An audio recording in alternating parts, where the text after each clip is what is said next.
हरियाणा विधानसभा चुनाव को लेकर तमाम पार्टियां जोर शोर से प्रचार में लगी हैं। वैसे तो राज्य की हर सीट पर पार्टियां पूरी ताकत झोंक रही हैं, लेकिन कई ऐसी सीटें हैं जिन पर सबकी निगाहें जमी हुई है। ऐसी ही एक हॉट सीट है अंबाला कैंट। इस सीट से बीजेपी ने पूर्व मंत्री और दिग्गज नेता अनिल विज को मैदान में उतारा है। कांग्रेस ने भी इस सीट से परिमल परी को टिकट दिया है, लेकिन कांग्रेस से टिकट की आस लगाए बैठी हाल ही में आप से कांग्रेस ज्वाइन करने वाली चित्रा सरवरा ने पार्टी से बगावत करते हुए निर्दलीय ही पर्चा भरकर पूरे मुकाबले को दिलचस्प और त्रिकोणीय बना दिया है। कौन है चित्रा सरवरा? कांग्रेस से बगावत करने वाली चित्रा सरवरा ने अंबाला कैंट से निर्दलीय नामांकन दाखिल किया है।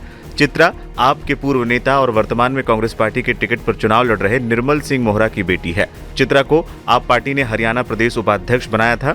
2019 विधानसभा चुनाव में चित्रा सरवरा ने अंबाला कैंट से निर्दलीय चुनाव भी लड़ा था और दूसरे स्थान पर रही थी। चित्रा ने 45,000 के आसपास वोट हासिल किए थे। लोकसभा चुनाव 2024 से पहले चित्रा और उनके पिता ने कांग्रेस ज्वाइन की थी। पिता कांग्रेस प्रत्याशी, बेटी कांग्रेस की बागी। अंबाला से बीजेपी ने अनिल विज को टिकट दिया है, जिस वजह से ये सीट हॉट सीट बन गई है। वहीं अंबाला कैंट से कांग्रेस के ही दो नेताओं के खड़े होने से चुनाव बेहद रोमांचक हो गया है, क्योंकि एक सीट से पिता कांग्रेस उम्मीदवार हैं तो बगल की सीट से बेटी बागी उम्मीदवार बन गई है। चित्रा के पिता निर्मल सिंह को कांग्रेस ने अंबाला से टिकट दिया है। अंबाला कैंट से टिकट की उम्मीद लगाए बैठी चित्रा को जब टिकट नहीं मिला तो वो निर्दलीय ही मैदान में उतर गई। जाने क्या है सियासी समीकरण। इस बार बीजेपी ने अनिल विज को अंबाला कैंट से फिर प्रत्याशी बनाया है, जबकि बीजेपी के सामने कांग्रेस ने परिमल सिंह को अपना प्रत्याशी बनाया है। आपने यहां से राजकौर गिल और जेजेपी ने इस सीट से अवतार करधान को टिकट दिया है। वहीं चित्रा निर्दलीय मैदान में है। साल 2019 के चुनाव नतीजे। 2019 के विधानसभा चुनाव की बात करें तो इस सीट से बीजेपी के अनिल विज चुनावी मैदान में थे और उन्होंने 20,165 वोटों के अंतर से इस सीट पर जीत हासिल की थी। उन्होंने चित्रा सरवरा को हराया था, जिन्हें 44,406 वोट मिले थे। तीसरे स्थान पर कांग्रेस प्रत्याशी रहे थे। हम ये कहेंगे कि ये जो जन समर्थन, ये समूह जो आज हमें मिल रहा है, ये सारा का सारा एक भयमुक्त अंबाला, एक बढ़ता खिलता अंबाला बनाने के लिए आज इकट्ठा हुआ है।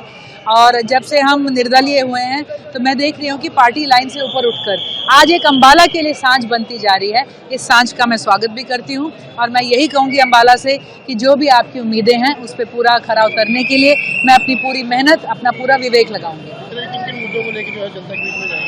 जिन मुद्दों को लेकर हम 10 साल से जनता के बीच में रहे हैं, अंबाला में 3,000 करोड़ खर्च होने के बाद भी ड्रेनेज, सीवरेज, गार्बेज नहीं है, सड़कों की जगह खड्डे हैं, बाजार हमारे पिट चुके हैं, इंडस्ट्री जो है सफर कर रही है, कोई नया प्रोजेक्ट, कोई नया रेजिडेंशियल एरिया, कोई नया इंडस्ट्रियल एरिया अंबाला के अंदर नहीं लाया गया किसी भी तरह से। एक कॉलोनी ऑथराइज नहीं हुई, रजिस्ट्रियाँ नहीं खुली हैं हमारे यहाँ पे, फ्री होल्ड का मुद्दा खड्डे बस्ते डाल दिया है। तो मैं समझती हूँ अंबाला ने जो है अपने 10 साल, पिछले जो 15 साल लगातार हैं वो खोए हैं, इनको हम कवर अप भी करेंगे और आने वाले समय पर दिन ब दिन एक बेहतर अंबाला बनाएंगे।